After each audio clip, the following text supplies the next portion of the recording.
Greetings and salutations, SEO Mods fans. My name is Michael King. I'm the Director of Inbound Marketing at iAcquire. I'm also iPullRank on the SEO Mods boards and on Twitter.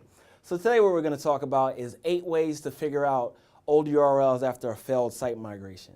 I know you have this problem. You get a new client, they just redesigned, and you have no idea what the old URLs are. They didn't do 301 redirects. They have no idea what the social numbers are anymore, and you have no idea where to start.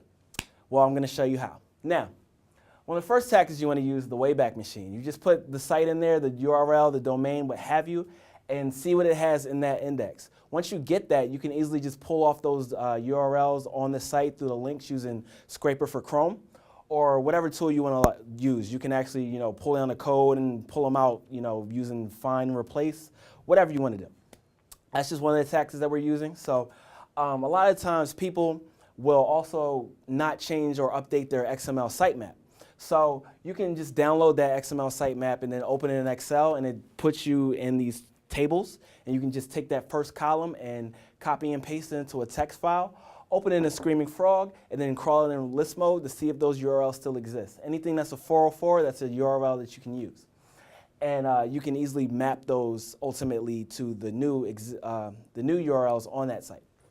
So you also want to use your backlink profile. When I say that, I don't want you essentially to use one tool. I want you to use many tools as possible. So definitely start from OpenSite Explorer. Also use Majestic, Ahrefs, whatever you want to use, and collect as much link data as possible. Also, Webmaster Tools has your links, so use those as well.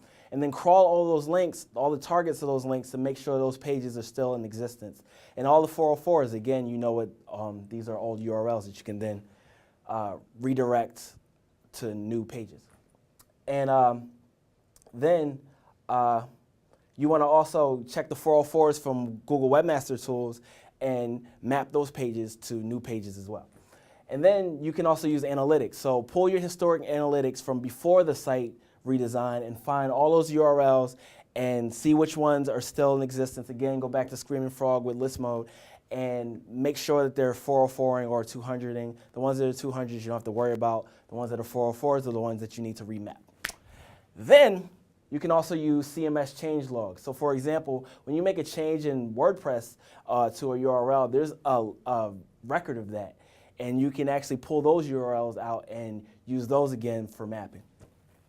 And then for those of you that are a little more, adventurous, you can go into your log files and see what URLs, were driving traffic before. Same thing as what you would do with the analytics, but just from a server-side standpoint rather than just your ClickPath stuff.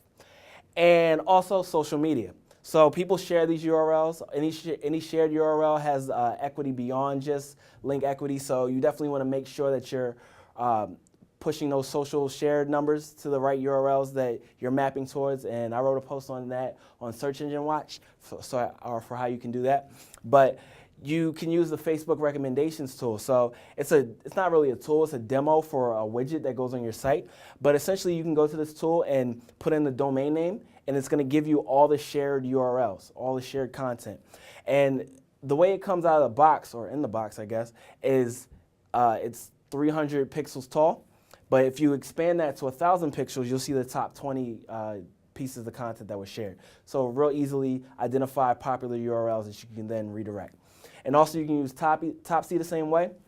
If people have tweeted these URLs, you can just put that domain name in there. It's going to search for them. It's going to give you all the URLs that Topsy has indexed. You can also use Social Mention. Any social listening tool, you can use the same way. And then also social bookmarks. So things like Dig, Delicious, and such. Look and see what people have actually shared and bookmarked for your site.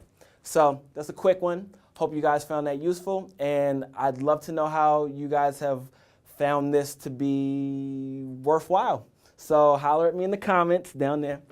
And thanks very much. Peace.